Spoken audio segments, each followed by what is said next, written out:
satu kampung, tapi semangat kami tak luntur.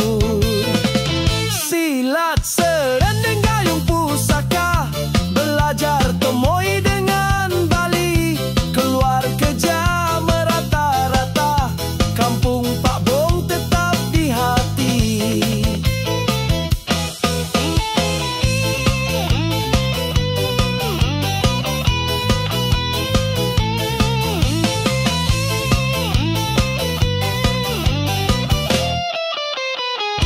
Gi sungai menge ikan, bendang baru kepala titi, rasa letih pakat turun selam, kuat lentang lenggu kaki.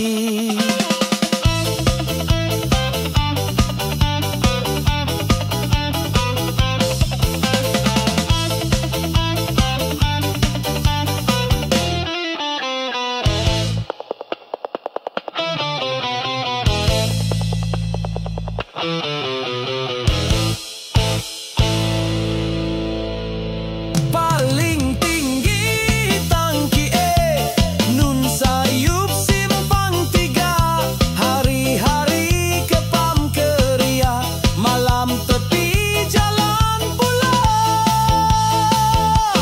Musim buah sunyi sepi, bising riuh dalam dusun, jering rebuk kopi, itu kami takkan lupa. Aku anak kampung Pak Bong, dulu pakai selipar je